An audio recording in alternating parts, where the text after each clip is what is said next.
1 Timothy chapter 3, be starting in verse 1, read the whole chapter, hear the word of the Lord. The saying is trustworthy. If anyone aspires to the office of overseer, he desires a noble task. Therefore, an overseer must be above reproach, the husband of one wife, sober-minded, self-controlled, respectable, hospitable, able to teach, not a drunkard, not violent, but gentle, not quarrelsome, not a lover of money. He must manage his own household well, with all dignity, keeping his children submissive. But if someone does not know how to manage his own household, how will he care for God's church? He must not be a recent convert, or he may become puffed up with conceit and fall into the condemnation of the devil. Moreover, he must be well thought of by outsiders, so that they may not fall into disgrace, into a snare of the devil. Deacons likewise must be dignified, not double-tongued, not addicted to much wine, not greedy for dishonest gain. They must hold the mystery of the faith with a clear conscience, and let them also be tested first. Then let them serve as deacons if they prove themselves blameless. Their wives likewise must be dignified, not slanderers, but sober-minded, faithful in all things. And that could be translated to say here, that could be the women, literally, in verse 11. Let deacons each be the husband of one wife, managing his children and their own households well. For those who serve well as deacons gain a good standing for themselves and also great confidence in the faith that is in Christ Jesus. I hope to come to you soon, but I am writing these things to you so that if I delay, you may know how one ought to behave in the household of God, which is the church of the living God, a pillar and buttress of the truth. Great indeed, we confess, is the mystery of godliness.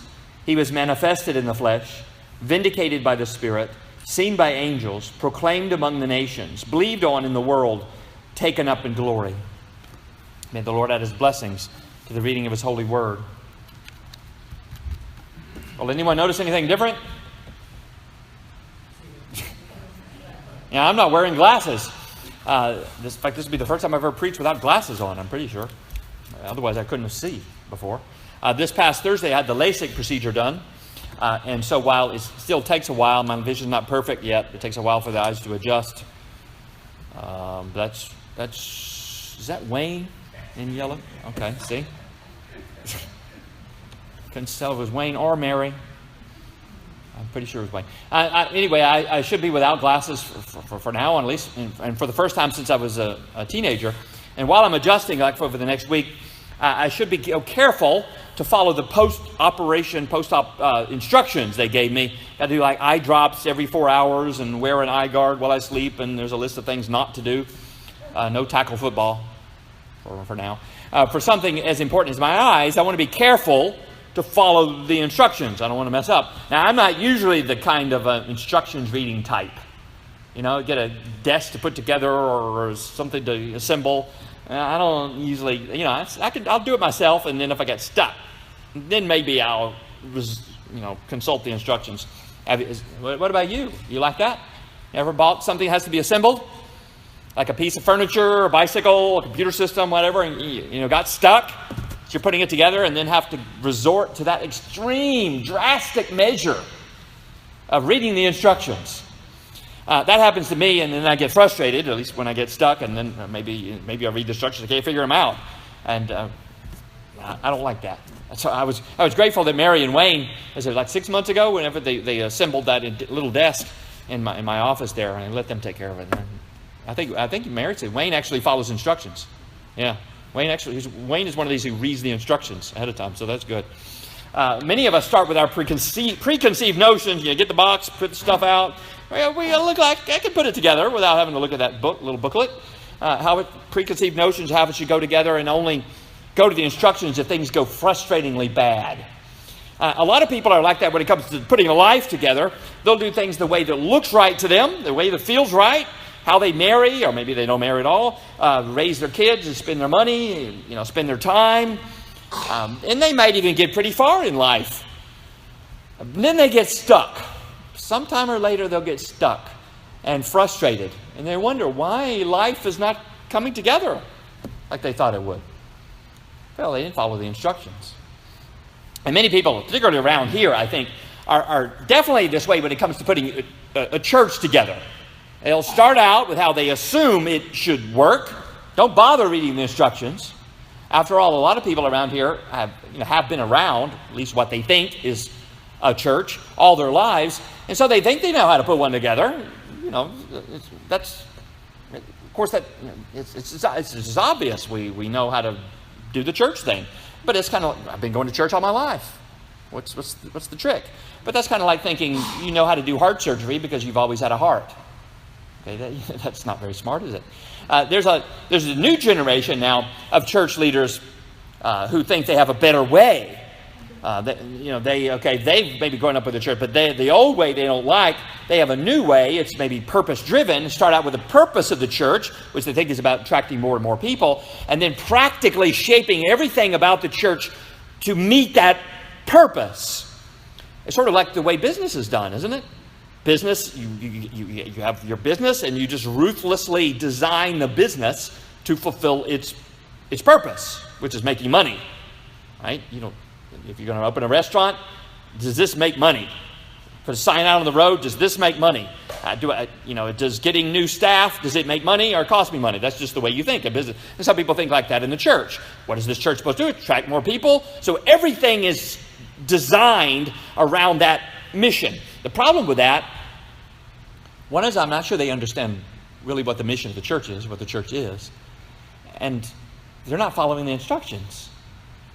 We have a lot of people today and over the last century or more who aren't reading the instructions when it comes to assembling a church. And the worst ones, the worst offenders in this, I think, it seems to me, are like us, the ones who call themselves Baptist.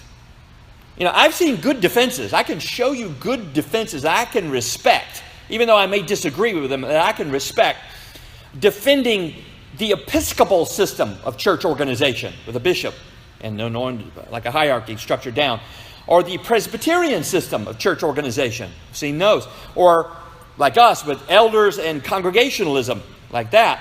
But I've never seen a Baptist try to defend the system that is developed, and I think unthinkingly developed, it seems to me, in Baptist churches over the last 100 plus years, which is usually a single pastor with a board of so-called deacons.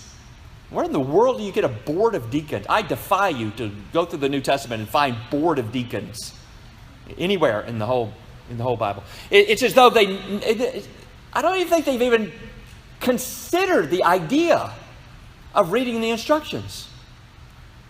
Now here in 1 Timothy 3, we have some of those instructions that people aren't reading.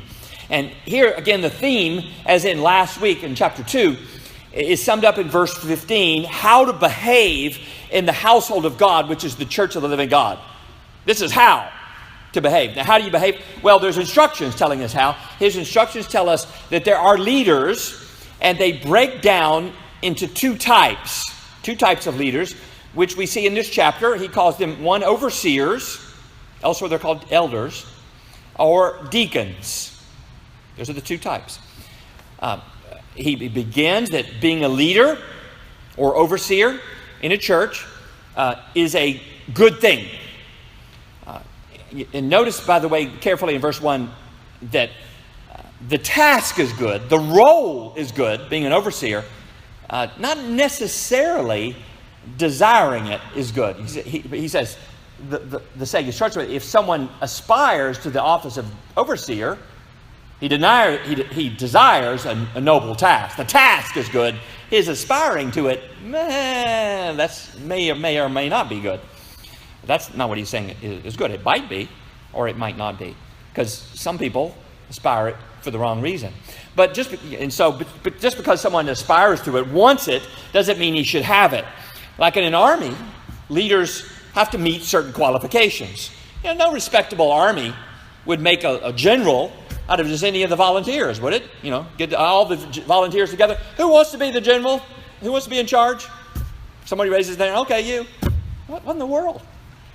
Think what that says about any organization that allows anyone to be a leader with no qualifications to enter, no standards to keep.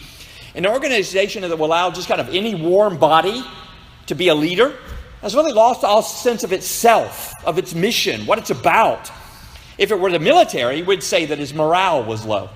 that its esprit de corps was flagging. It would have no sense of its nobility, no sense of its calling, of the exalted nature of his calling. And much more is this the case with the church. For the church, God's household, the inspired apostle lists over a dozen qualifications. And I'm not going to go through every one, explaining every one, because some of them are self-explanatory. But it lists a dozen qualifications for a man to be a leader and what he calls an overseer of a church. There are three things to notice, though, about these qualifications, each starting with the letter S. One is self-mastery. Second, service. And third, there's one key skill listed here. Self-mastery, service, and skill. So first, the virtue of self-mastery. The self-control is very prominent in these instructions. Many of these qualities listed here are really just different ways of talking about self-control, of describing someone who has the power to control himself, who's mastered himself. For example, the one-woman man, that's what literally that term, the husband of one wife, is literally in Greek, the one-woman man, is a man who is able to properly control his sexual desires and keep it in the confines of marriage. The temperate or sober-minded man is free from forms, going in off into excess, into extremes. Extremes, say, of passion or of rashness, maybe of like he can control his drinking, so he doesn't get drunk. He can control his eating, so he's not a glutton. He can control his spending, so he doesn't go into unnecessary debt. The fourth one is generally described as, you notice the word self-control, which is sort of what many of them are talking about. But it has there, the fourth one, self-control, but it has a specific meaning. It refers to a wisdom or prudence, a thoughtfulness that produces self-discipline. The kind of man who should be a leader in a church is wise enough to see the long-term consequences of his actions, the message that his behavior sends. It may be particular to his family, but to himself. What will this mean for myself if I keep doing this, living like this? So for him, the disciplines of the Christian life, like Bible study and prayer, attendance at worship, or even the sort of the generic disciplines of watching one's diet, monogamy, whatever, keeping your spending in line. Those aren't just grim duties that you got to do to achieve your goal, but they are profitable ways. He can see that doing these things is profitable. It's a good way of investing my time, and so as someone with prudent foresight, he can see, okay, maybe I don't feel like, maybe I want to spend a bunch of money on this expensive sports car, but I can see the consequences of that in the long term. And he can see that disciplining himself like that will give him, in the long term, more joy than whatever distraction it is that is tempting him at the moment. The fifth term, there in Greek is related to the term we get our word cosmos from. It is usually translated respectable. It's to be respectable. And that is good. He looks good to those outside. As in our word cosmetology. The art of looking good? That's what cosmetology is. The art of arranging things, of somebody's hair or their makeup, whatever, to make them look good. Or it can also mean orderly, just like nature is orderly. The rotation of the earth, the orbit of the planets, the regularity of the seasons. It's all orderly. All of creation is orderly. And so the disciplined man is orderly. He is where he is supposed to be, when he is supposed to be there. Just like a planet in space.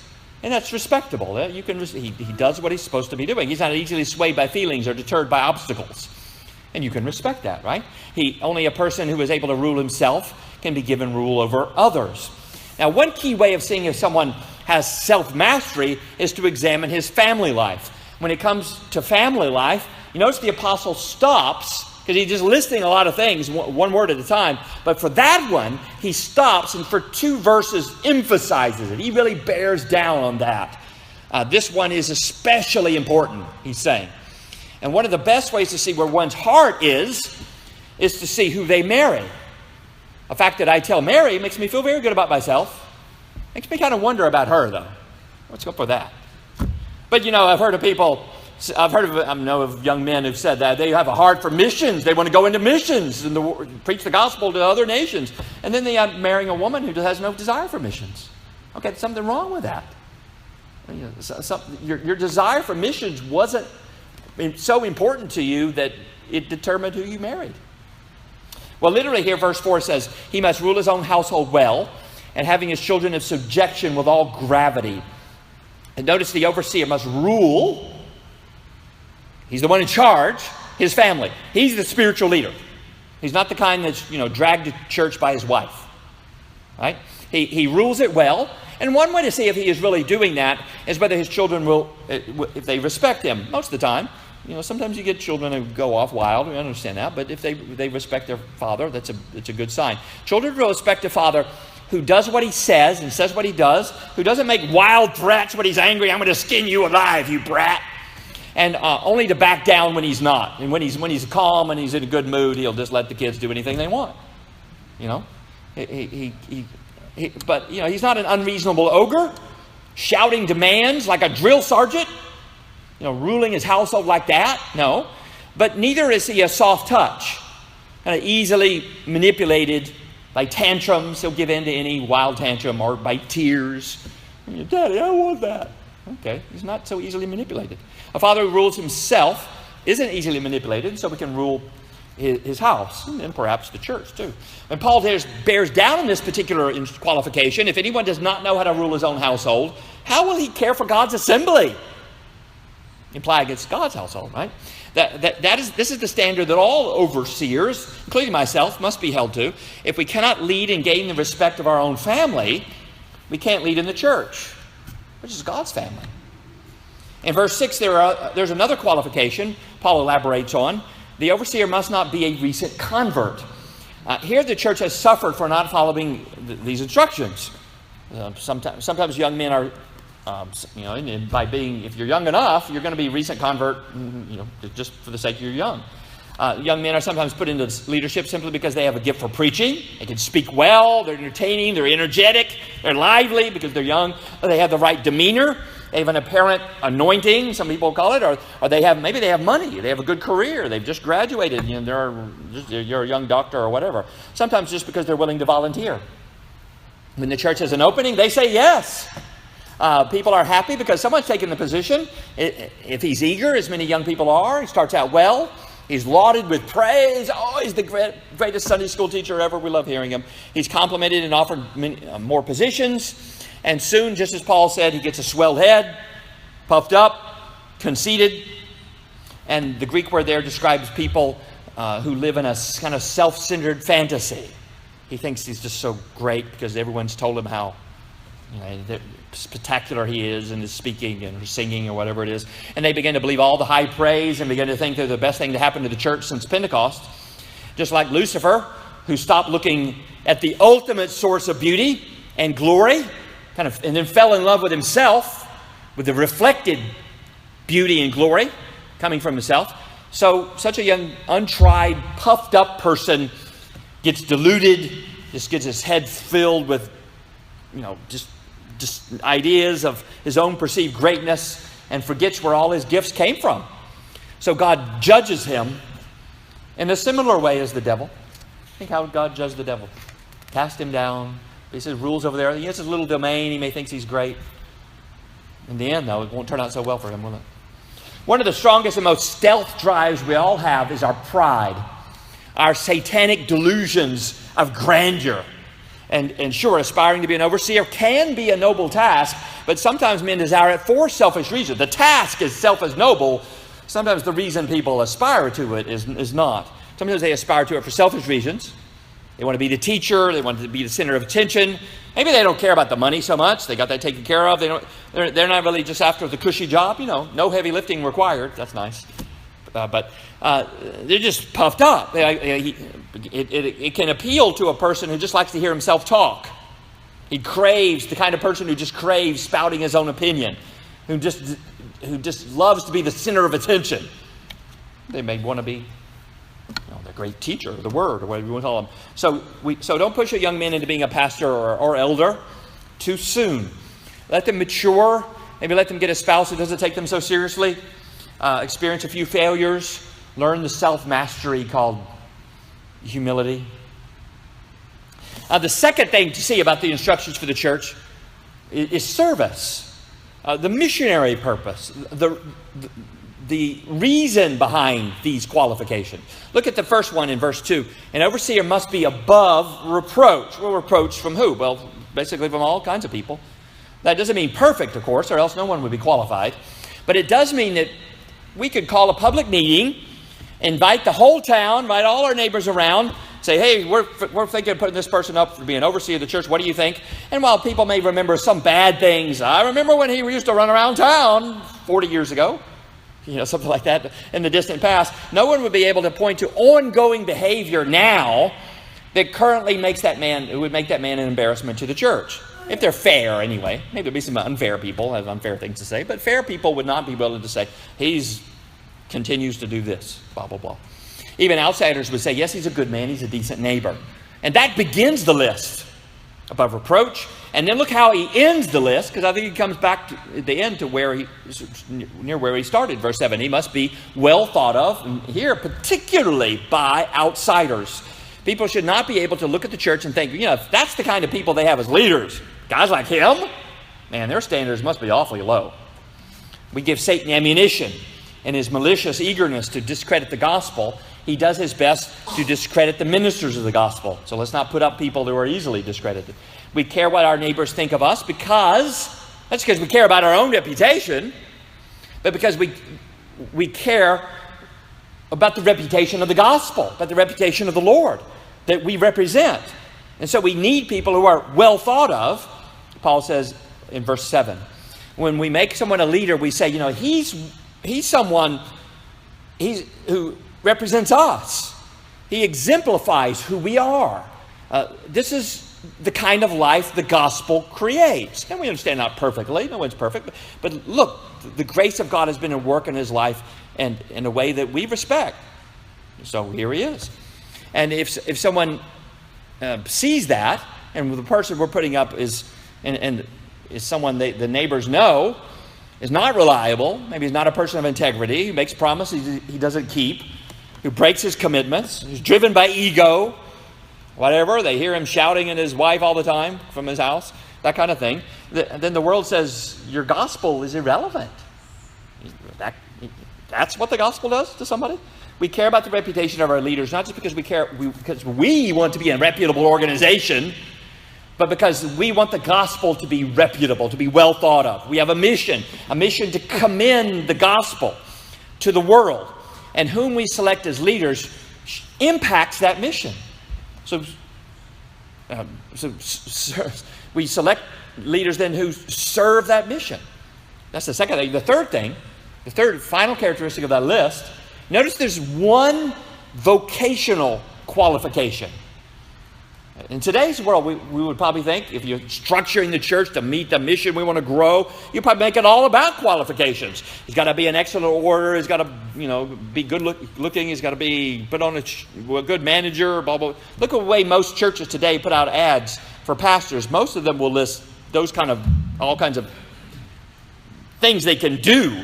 But here, there's only one thing, one vital practical skill listed at the end of verse 2, able to teach. Now, I think they can be either able to teach one-on-one, which is one kind of teaching. There's different kinds of teaching.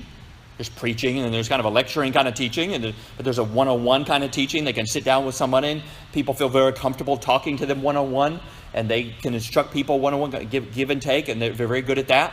Or there's speaking before groups, like what I'm doing right now. There's different kinds of teaching, like there are different kinds of athletic skills. But an overseer, an elder, a pastor must have some kind of teaching skill. Right? Someone who just puts himself forward as a candidate for leadership in the church might be a really nice guy, might be likable and warm and sincere. He might meet all the other characteristics we find here. But if he can't teach, if he can't effectively communicate the Word of God, then he's kind of like a surgeon who can't use his hands. That's kind of a disqualifying for a surgeon, Or maybe like a lawyer who messes up his words all the time. That'll get you in trouble in court. Or maybe he can communicate. He's a great teacher, but he doesn't have the knowledge. He's a great orator. He's going to be very entertaining to listen to, but he's just not grounded in the Word of God. He lacks the skills to discern sound teaching, maybe from subtle heresy. And he can't show others the difference between the two. Then he's kind of like a surgeon. Maybe he has good hands, good dexterity, good coordination, but he doesn't know the heart from the stomach. And you don't want him poking around inside you. He can't be a pastor or an overseer of a church. And the fact that there is only one, think of that, there's only one practical skill listed here. It can be different, can take different forms, but there's one thing that's effectively teaching. And that tells us a lot about how God leads and nurtures his church. He doesn't do it by warm personalities, right? Or he doesn't do it by rituals that don't have to use words you don't understand, right? This is why I will not be speaking Latin when we start the Lord's Supper, right? You need to know what we're doing. He doesn't do it through us, maybe singing the same shallow chorus over and over and over again. No. He doesn't do it through the emotions of a man who can offer a lot of heat, but no light. No, he does it through his word. Faith comes not by feeling. Faith comes by hearing. And not simply hearing sweet personal stories. Man, that guy can tell a story about his past, about anything. But by hearing the word of Christ. Right? That's how faith comes. And this is the one main qualification that is only listed here regarding, you notice it's only about the overseers, what he calls overseers here, not about the deacons. You can be a deacon without being able to effectively teach. There are plenty of areas in the church where we need people who practically serve, even if they aren't gifted to teach or preach. Some people get the idea, particularly in this culture, if you're a real Christian, you're a preacher. No, that's not true.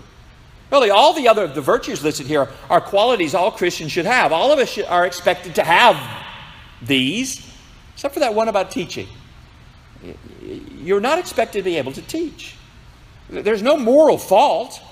There's nothing necessarily wrong with you spiritually if you're not gifted to teach or preach. Nothing. It's just not the gift God gave you. It's fine. You can be a great member of a church, but you just shouldn't be a pastor or overseer. But there are other very noble ways that you can serve God. You could, for example, be a deacon. But even the position of deacon is not just for any warm body that will volunteer.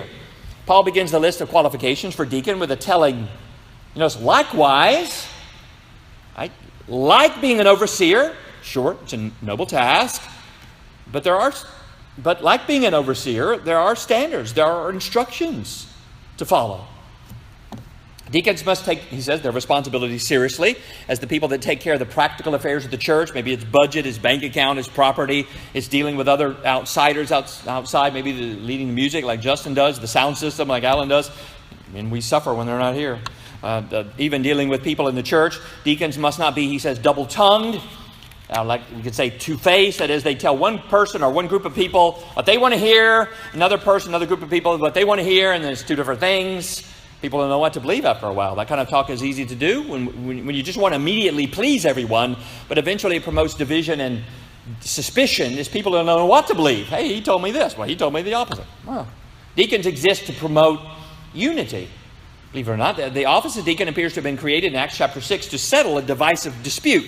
You think of Acts chapter 6, you remember what was going on there. There was a controversy really between two ethnic groups. The Greek, at least educated, the Greek-speaking group, and the Jewish, the Hebrew-speaking group. And tension between them because they felt that they were being treated like second-class citizens in the church. They're ignoring us. They're ignoring our needs, the Greek speakers were saying.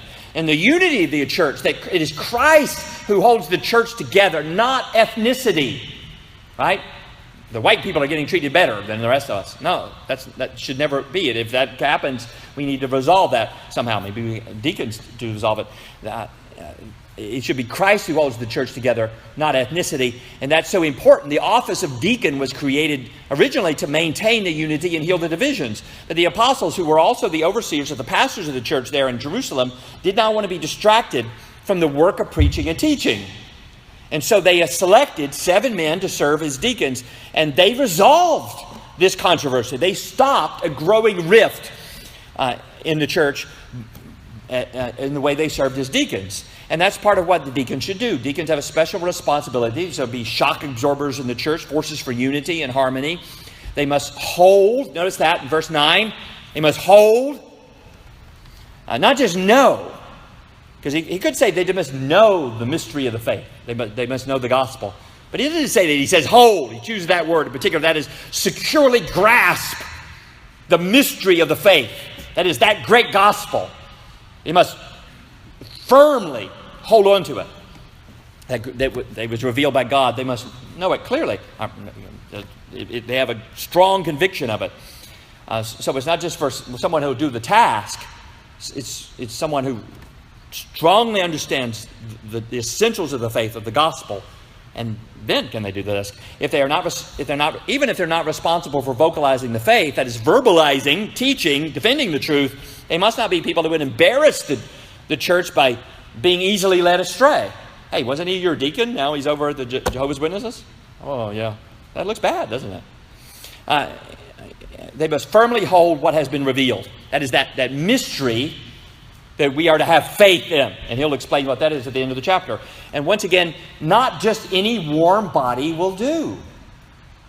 And it may be in verse 11 that there were women deacons. That word there translated in the ESV as wives can just as well be translated women.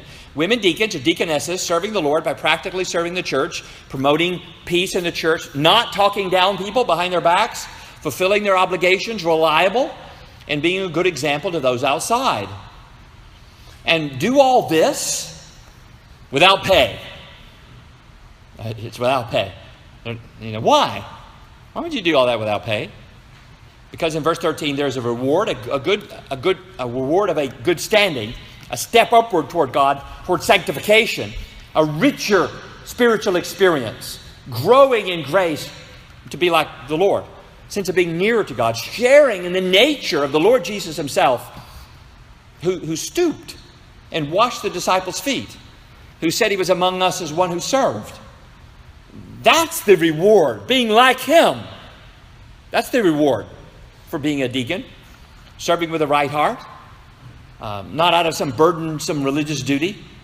That could give you a feeling of satisfaction, even if no one sees. The pleasure of doing something practical for the church and doing something that needs to be done for the poor. We serve the one who serves by serving. That's why we have opportunity to serve here. In a way, that's one of the reasons we run Gym and Gym Junior and other things we do, is to give you opportunities to serve. You can help with a building. You can go out with Joe and George as they reach out. Or if none of those, you can say, none of those fit me. Well, we have this building here. I think we underuse it. You want to do something else? Feel free.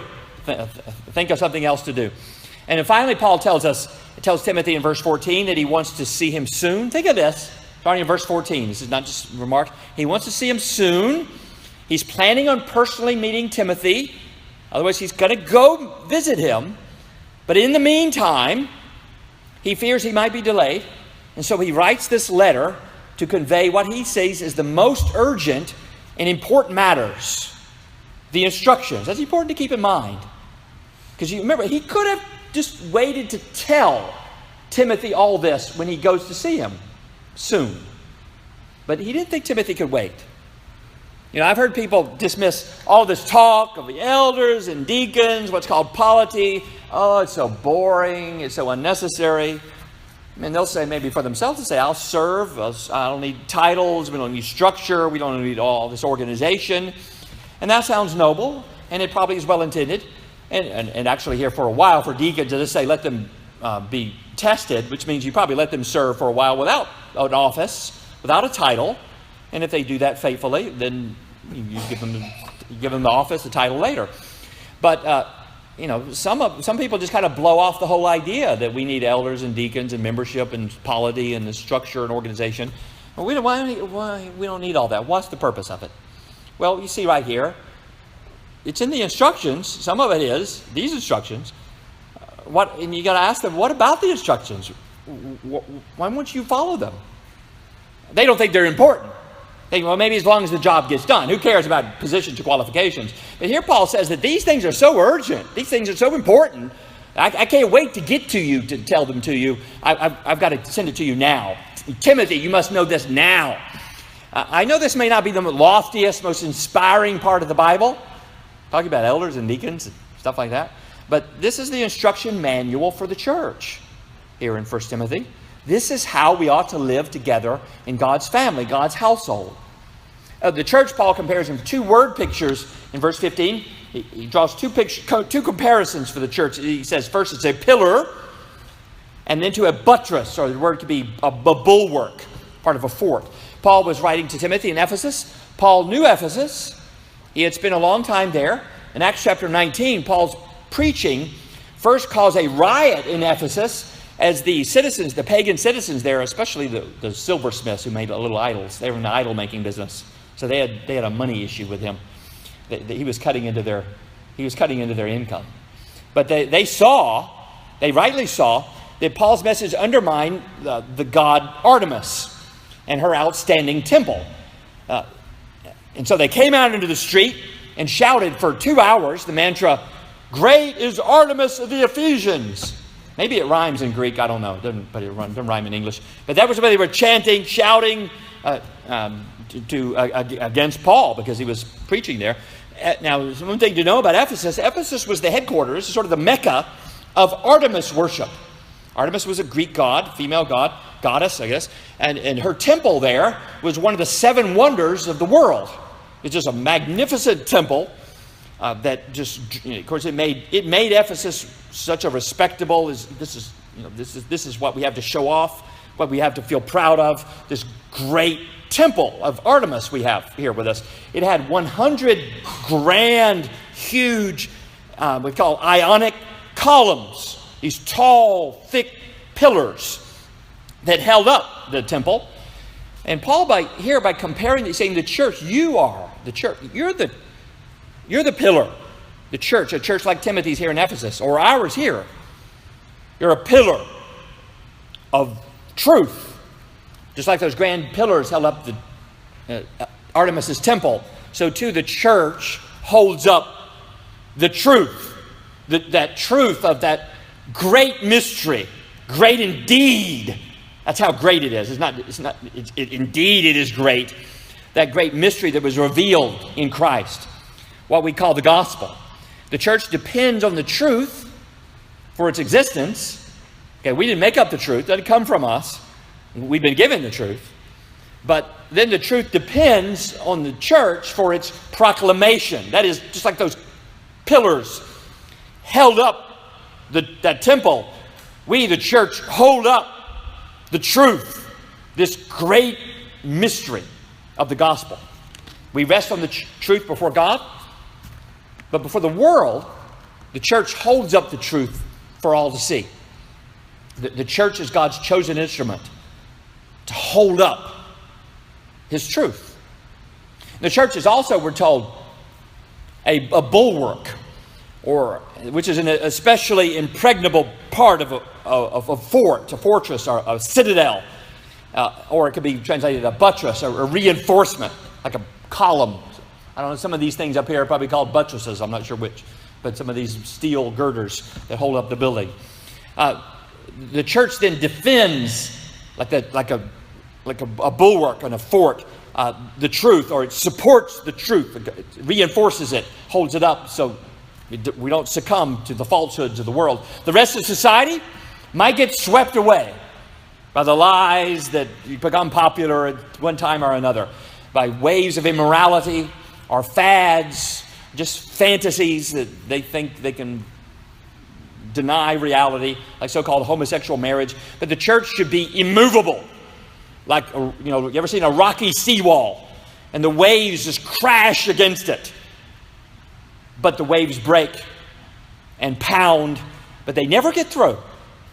And so the world may rage at us, for sticking to truths that they've abandoned, and they may call us bigoted or backward or whatever. But we're an unconquerable fortress of truth because we're founded on Christ Himself. Right? Assuming we stay on his foundation, we're unconquerable. The pagans in Ephesus had the grand building. You went to Ephesus, who had the building? The pagans did. Imposing pillars, an impressive structure. One of the 7 wonders of the world, can you imagine? The Christians, the church, had no building, no pillars, no structure. Probably just met in each other's homes. Maybe they met in a gym. But it was God's building. It was his church where he ruled. It was the pillar that held up the truth. And it can be again today if we'll follow the instructions. They're important. They're urgent. It's important and urgent that we follow the instructions, beginning with our own lives. Not just following a list of instructions that will save us, as though this is why some people think the great mystery is just a matter of rule keeping. Maybe you've been keeping the wrong rules. Someone else will come along, oh no, the great mystery, these are the new rules that you need to keep. No, that's no mystery at all. Certainly not great indeed. Some people reduce the Bible, some people reduce our faith. These are the rules you need to keep. If you keep them, you eat the right things, you go to the right church on the right days, blah, blah, blah. You say the name of God the right way. You understand the right name. That's the mystery. But no, that's not it. That's just another list of rules. Almost every other religion, every other philosophy offers some kind of list of rules that they think is how you get it done. But that's not of how you... they offer a list of rules how you please God, of how you be like the gods, of how you get them on your side. Follow these instructions, they say. That's not what we say. The mystery is not another list of rules, instructions to follow to get to God. The mystery, something revealed by God, it's not figured out by man. Notice it's great indeed, is that God provided for the salvation of his family. God did it. What did he do? He was manifested, as made obvious, so you could see him, so you could touch him in the flesh. Manifested in the flesh. He was God from eternity past, and he was born and lived as a human being. He was God, theological word, incarnate. He was vindicated by the Spirit. Vindicated means shown to be right. The Holy Spirit gave people new hearts, so they knew who he was. So they had faith in him. They confessed him. He opened their spiritual eyes so that they could see that, yes, indeed, Jesus is Lord. He was vindicated. And if that's happened to us, we've been made to see the rightness of Christ. Even the angels witnessed him at his birth, at his temptation, at his agony in Gethsemane, at his triumph, at the empty tomb. The angels saw all that. From Pentecost on, the nations, not just one, but all nations, began to hear him proclaimed. And when the word of Christ went out, people had faith. They believed him. They saw him. They saw in their hearts, and eventually in their pilgrimage to him in heaven, people saw his glory. And you can too. Has he been vindicated in your heart? Are you one of those who believe in him? Will you see him in glory now? If so, hear his word, which we, the church, is holding up for you, which is holding up by God's strength now. The mystery isn't that you get to him by following the instructions, but that he came for his family. And now, if you're part of his family, well, here's his instructions. And your heart has been changed so that you want to follow them. Here's how to live in his house. Don't think you can put a life together the way that seems right to you. Maybe if you get stuck, maybe later if you get stuck, then you'll go read the instructions. No, follow the instructions. First, believe in your heart that mystery, that great indeed mystery, that God became a man, vindicated to vindicate you. Be one of those in this world who believe him. Be a servant of the servant. Let's come to him now.